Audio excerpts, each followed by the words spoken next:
মায়ের চিঠি। প্রিয় খোকা, বেশ কিছুদিন ধরে তোমার কথা খুব মনে পড়ছে।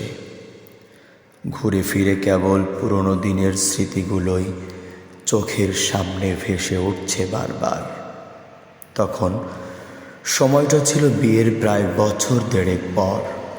একজন নারী তার জীবনে সবচেয়ে প্রিয় যে সংবাদ পেতে পারে, সেই সংবাদ আমিও পেয়েছিলাম।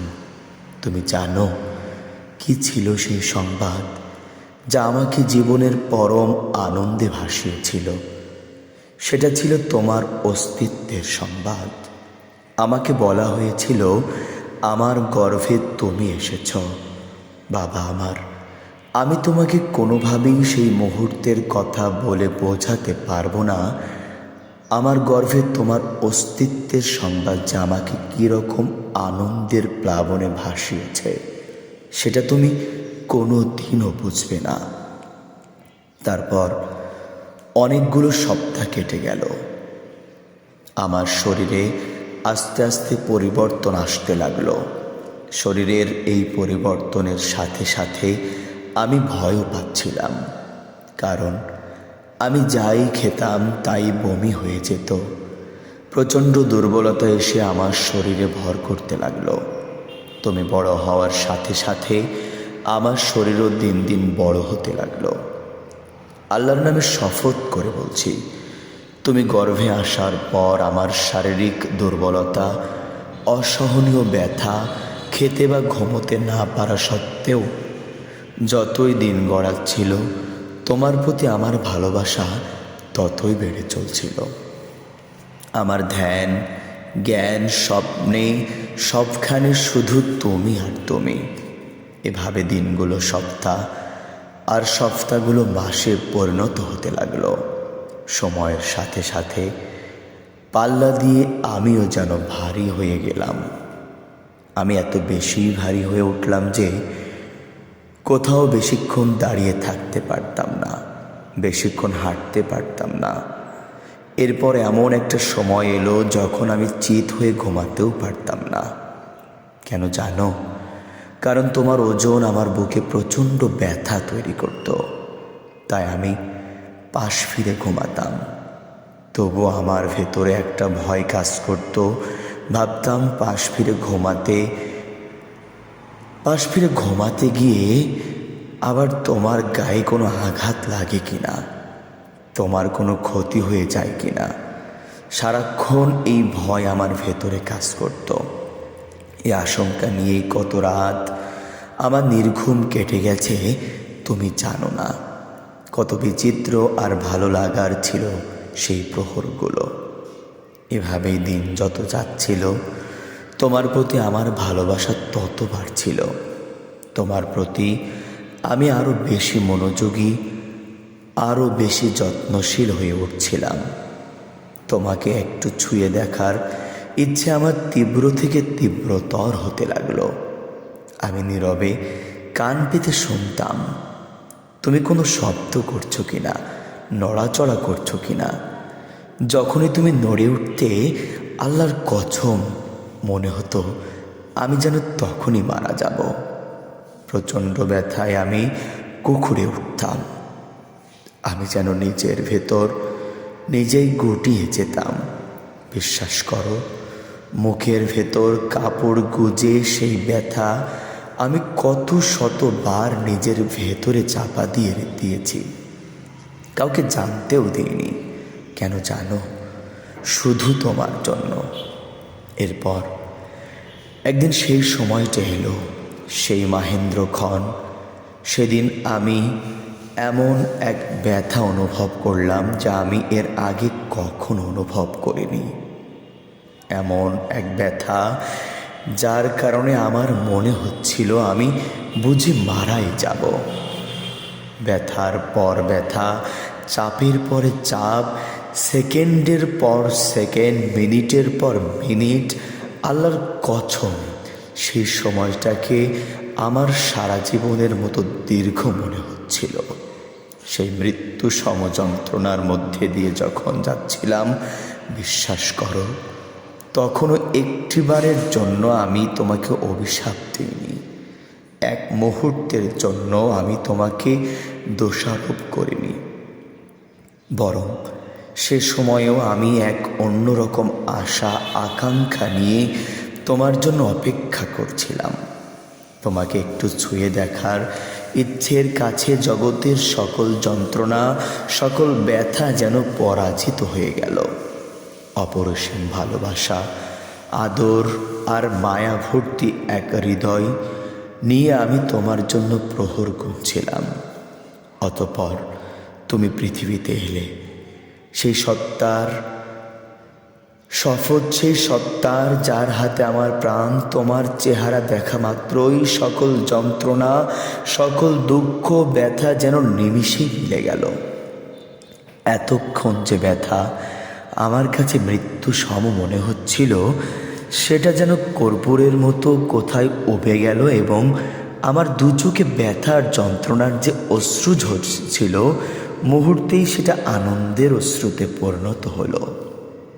যখন আমি তোমাকে ধরলাম এবং বুকে টেনে নিলাম, আমি হাসলাম আর বললাম, সুবহান রাব্বিয়াল আলা।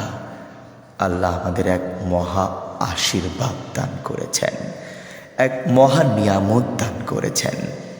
প্রিয় সন্তান, এরপর সেই নির্ঘুম রাতগুলোর গল্প কি তুমি শুনবে না? তুমি জানো কেন সেই রাতগুলো আমার নির্ঘুম কেটেছিল? তোমার জন্যে। কারণ আমি সহ্য করতে পারতাম না তোমার এতটুকু কান্নাও।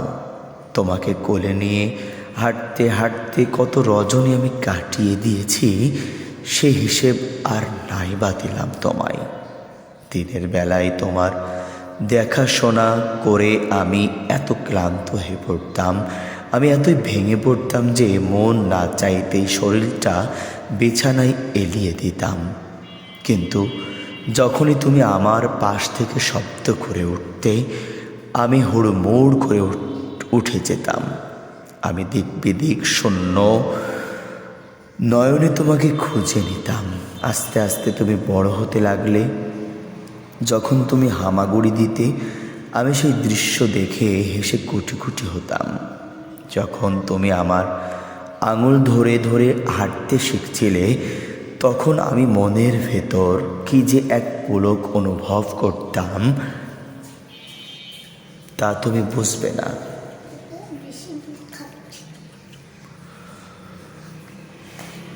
এবং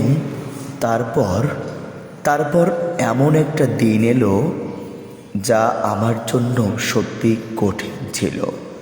এটা ছিল সেই দিন যেদিন তোমাকে প্রথম স্কুলে দিয়ে আসলাম। তোমাকে যখন স্কুলে রেখে আসছিলাম, তখন তুমি হাউমাউ করে কাঁদছিলে। এই প্রথম আমার চোখের আড়াল হলে তুমি। বিশ্বাস করো, তোমার সাথে সাথে আমিও সেদিন কেঁদেছিলাম। তবুও সেই কান্নাকে আমি বাস্তবতার উপর প্রাধান্য দিইনি। আমি জানতাম এখানে তোমাকে পড়তেই হবে, কষ্ট হলেও থাকতেই হবে,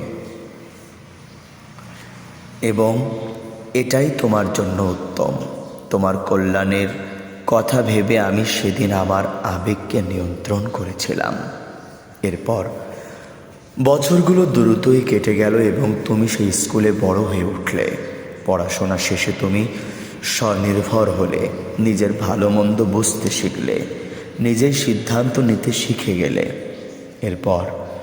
এরপর তোমার জীবনে এমন এক দিন এলো যেদিন আমি তোমার জন্য অত্যন্ত আনন্দিত ছিলাম। আবার একই সাথে আমার প্রচুর দুঃখ বোধ হচ্ছিল। যখন তুমি বিয়ে করার মতো কাউকে খুঁজে পেলে, তোমার খুশি দেখে আমার কি যে আনন্দ হচ্ছিল তা লিখে বোঝাতে পারবো না। কিন্তু বাবা, একই সাথে আমার অনেক খারাপও লাগছিল সেদিন। এই ভেবে অল্প যে কয়েকটা জিনিস এতদিন আমি তোমার জন্য করতে ভালোবাসতাম, এখন থেকে সেগুলি অন্য কেউ তোমার জন্য করে দেবে। তবুও তোমাকে খুশি থাকতে দেখলে জগতে আমি সবচেয়ে বেশি খুশি হই। তোমার আনন্দ, তোমার ভালো লাগা আমাকে অন্যরকম শিহরণ দেয়। আমি তোমার মা, তোমাকে আমি 10টা মাস গর্ভে ধারণ করেছি। এক মৃত্যুসম ব্যথা, যন্ত্রণা আর কষ্ট নিয়ে আমি তোমাকে দুনিয়ার আলো দেখিয়েছি। বুকের দুধ খাওয়িয়ে তোমাকে বড় করেছি। সমস্ত বিপদের সময় তোমাকে বুকে আগলে রেখেছি, পরম যত্নে, পরম মমতায়। কিন্তু বাবা, যখন তোমার কাছে নতুন কেউ এলো, যখন তুমি সঙ্গী হিসেবে নতুন কাউকে পেয়ে গেলে, আমি তোমার কাছে কেমন যেন অবহেলার বস্তু হয়ে গেলাম। ছোট্টবেলায় খেলতে গিয়ে ব্যথা পেয়ে কাঁদতে কাঁদতে যখন তুমি আমার কাছে আসতে, আমি আমার আঁচল দিয়ে তোমার চোখের জল মুছে দিতাম, বুকে জড়িয়ে ধরে ব্যথার জায়গায় মালিশ করে দিতাম। আর যখন তুমি বড় হয়ে উঠলে, তোমার ব্যথার কথা তুমি আর আমাকে শোনাও না। কান্নায় ভেজা চোখে আমার কাছে ছুটে আসো না, আমাকে জড়িয়ে ধরে আমার আঁচলে মুখ লুকাও না। তোমার আনন্দের খবরগুলোও আমি আর জানতে পারি না। বাবা, ভেবো না আমি আজ অভিযোগের ঝুড়ি নিয়ে বসেছি। ওয়াল্লাহি, তোমার প্রতি আমার কোনো অভিযোগ নেই। আমি তোমার মা। পৃথিবীর কোনো মাই তার সন্তানের প্রতি অভিযোগ জমা রাখতে পারে না। আমিও পারিনি। শুধু চাই তুমি ভালো থাকো, অনেক ভালো। শুভ কামনা তোমার জন্য।